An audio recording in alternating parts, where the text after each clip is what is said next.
जय श्री राम सभी दोस्तों को।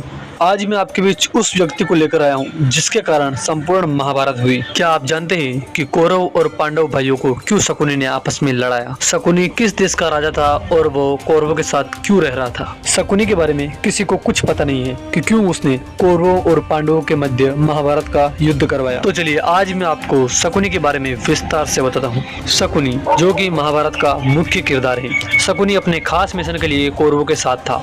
वह यहाँ अपने जीजा धृतराष्ट्र से पिता का बदला लेने आया था।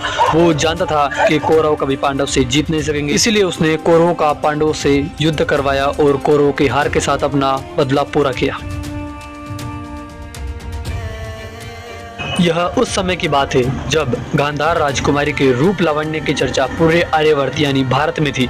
ऐसे में पितामह भीष्म ने धृतराष्ट्र का विवाह गांधार की राजकुमारी से करने का सोचा।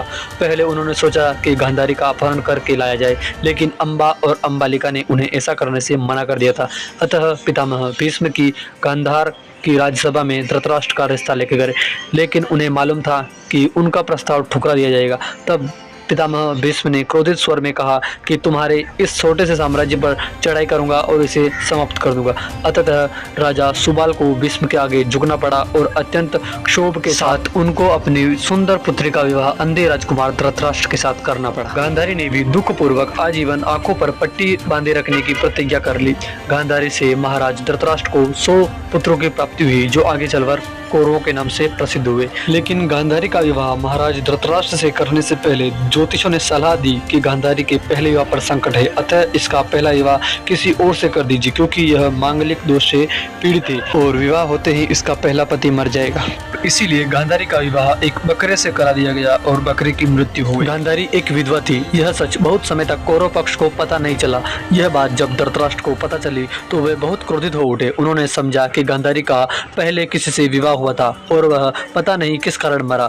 धृतराष्ट्र के मन में इसको लेकर दुख उत्पन्न हुआ और उन्होंने इसका दोषी गांधारी के पिता सुबाल को माना। धृतराष्ट्र ने गांधारी के पिता राजा सुबाल को पूरे परिवार सहित अपने यहाँ बुला लिया और वहाँ पर उन्हें कारागार में डाल दिया गया। कारागार में उन्हें खाने के लिए केवल एक मुट्ठी चावल दिया जाता था और उस एक मुट्ठी चावल को अगर पूरे परिवार में बांटकर खाया जाए तो हर व्यक्ति के पास केवल एक दाना ही प्राप्त होता था। यह पूरे परिवार को भूखे मार देने की साजिश थी। कुछ दिनों तक ऐसा ही चलता रहा। फिर राजा सुबाल ने यह निर्णय लिया कि यह एक मुट्ठी चावल केवल एक ही व्यक्ति, उनके सबसे छोटे पुत्र को ही दिया जाए ताकि उनके परिवार में से कोई तो जीवित बच सके।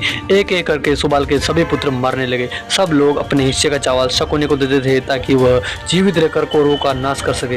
एक दिन सुबाल ने शकुनी को अपने पास बुलाया और जोर से शकुनी के पैर पर लात मारी जिससे कि वह लंगड़ा हो गया। फिर सुबाल ने शकुनी को कहा कि तुझे लंगड़ा इसलिए किया है ताकि तू ये ना भूल जाए कि तेरे पूरे परिवार की मृत्यु किस प्रकार हुई थी, और साथ ही कहा कि मेरी मृत्यु के बाद तू मेरी हड्डियों के पासे बना लेना, जिससे तुझे जो भी अंक चाहिए दोनों पासों को मिलाकर केवल उतने ही अंक आएंगे। सुबाल ने अपने सबसे छोटे बेटे शकुनी को प्रतिशोध के लिए तैयार किया। मृत्यु से पहले सुबाल ने धृतराष्ट्र से शकुनी को छोड़ने की विनती की जो धृतराष्ट्र ने मान ली थी। शकुनी ने अपनी आंखों के सामने अपने पूरे परिवार का अंत होते हुए देखा और अंत में शकुनी जिंदा बच गए।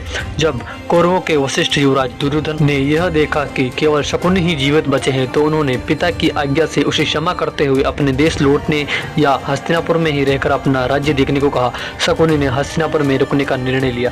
शकुनी ने हस्तिनापुर में सबका विश्वास जीत लिया और 100 कौरवों का अभिभावक बन बैठा। अपने विश्वासपूर्ण कार्यों के कारण दुर्योधन ने शकुनी को अपना मंत्री नियुक्त कर लिया। सर्वप्रथम उसने गांधारी व धृतराष्ट्र को अपने वश में कर धृतराष्ट्र के भाई पांडु के विरुद्ध षड्यंत्र रचने और राज सिंहासन पर धृतराष्ट्र का आधिपत्य जमाने को कहा। फिर धीरे धीरे शकुनी ने दुर्योधन को अपनी बुद्धि के मोहपाश में बांध लिया। शकुनी ने सिर्फ दुर्योधन को युधिष्ठिर के विरुद्ध नहीं भड़काया, उसने महाभारत के युद्ध की भी नींव रख दी। शकुनी के पास जो पासे थे वह अपने पिता की हड्डियों से निर्मित थे, इसीलिए वह जो भी अंक चाहता दोनों पासों को मिलाकर केवल उतने ही अंक प्राप्त होते। महाभारत युद्ध जिताने और पांडवों को तबाह करने के लिए दुर्योधन के मामा शकुनी ने कई चालें चली, चाहे वो चौपड़ में छल से हराना हो या लाक्षागृह में जलाकर मारना। हर कुटिलता के पीछे शकुनी का हाथ रहा है। शकुनी कौरवों का विश्वास लेने के बाद पांडवों के साथ युद्ध में धकेलने के लिए हर चाल का सूत्रधार बना।